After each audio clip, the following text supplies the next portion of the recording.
Inabot na.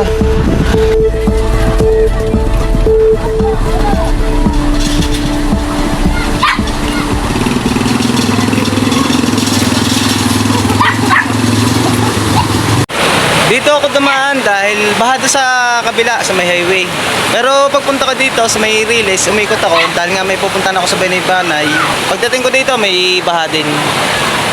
Bossing, anong barangay ito? Purok 6.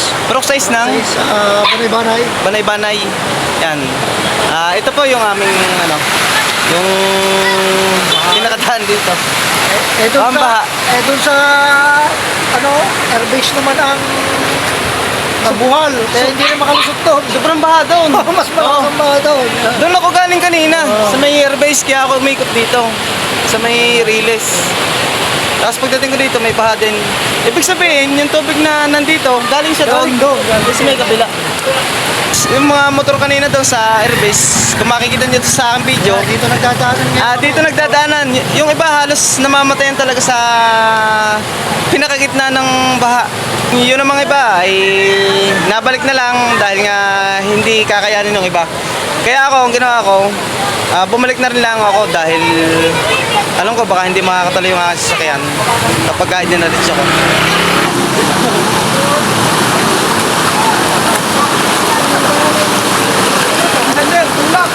Nag-20 ka din mamaya.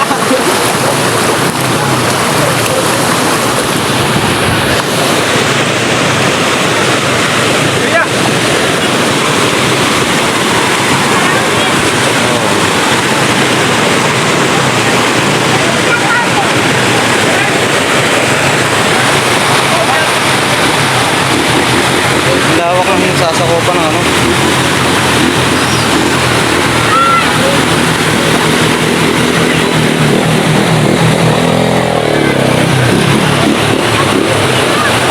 Anong barangay po ito? Purok 6, Banay-Banay. Lagi po nabaha dito pagka umulan. Taon-taon yan. Ito, Barangay Own. Hinarangan nga lang kaya hindi nakasabot ng bahay.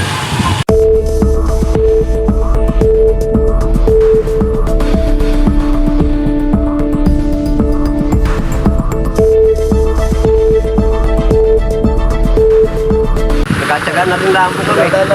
Sila, wala ibang mga puntaan. Ang abot mo dito. Tapos ang doon sa bahay ko, ang abot lambat ang kabayawang po.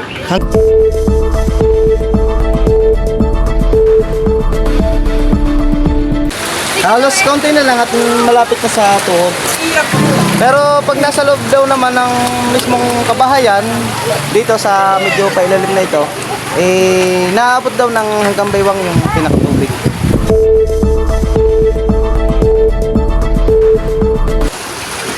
So yung dito sa may parting ito, kung mapapansin niyo, may pinakahagdan. Yung hagdan niya doon naabot yung tubig sa papunta sa loob ng mismong bahay.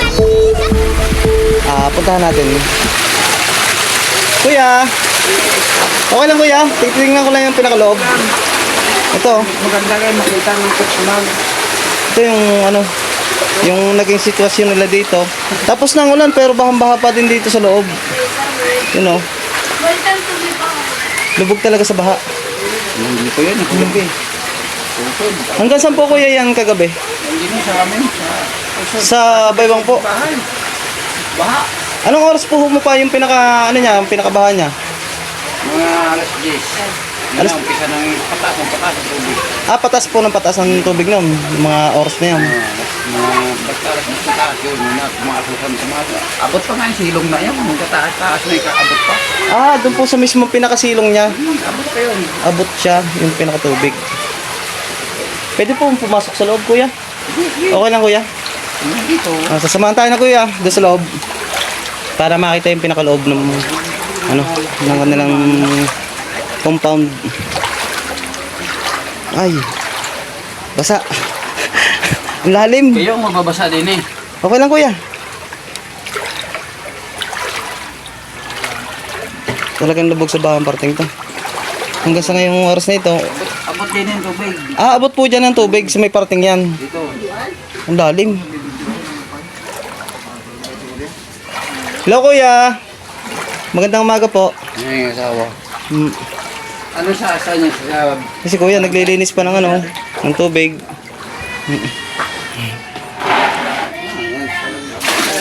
Buti hindi kuya nalusot dyan ano. Abot yan dyan, apo yan dyan. Lusot po talaga dyan. Nawala lang, abot din yung tubig. Ari, basa pa oh. Apo yan doon, hanggang sa loob. Buti na lang may pinakasanggano po. Hindi, umapaw pa rin dyan. Umapaw pa rin po dyan kagabi. May isang tangkal pang tubig dyan na umapaw dyan. Hanggang dyan, hanggang saan po kuya? Nalimas na lang yan, nalimas. Hanggang dyan po sa may bintana. Ari, basa niya oh. Opo. Taas, mataas. Malaki ang baha ngayon kaysa nung nakaraan. Mas malaki po yung baha ngayon. Nung nakaraan, ayos lang, hanggang mga dito lang siya eh. Opo. Ay ngayon, umapaw pa dyan oh. Ang laki. Ay, sa mga block ng basa ng baha. Oo nga po. Yung pinaka-blocks niya, yung pinag anuhan ng tubig. Kitang-kita pa rin hanggang ngayon. Ang kabila niya. Ang lalim. Lalim dito eh, talagang abot sa puso talaga tulad dito. Ay, ano to eh. Sobrang lalim ng tubig dito sa loob. Pinakamalalim dito sa amin. Hanggang tuhod ko yung pinakatubig. At pinayagan naman ako ng kuya na makita yung loob. Kaya na, hindi na siya ka na. Pero ang kabila pa. Ito siya ka na nagsidiban. Ito po. Yan po yung tubig na nanggagaling doon sa sa mismo pinakakalsada. Ito po. Nasasaliya pa dito. Yung bahay mo daw. Pumunta ka sa saliya kung dito. Pumapasok siya dito sa pinakaloob ng bahay. Kaya napupuno yung mga bayan dito sa loob ng ng mga release, ng parting release nito. Kuya, salamat po. Si Kuya. Kuya, salamat ho. Sa nakikita ko po talaga pong napakaraming pamilya yung naapektuhan lalo pat mga ganitong panahon.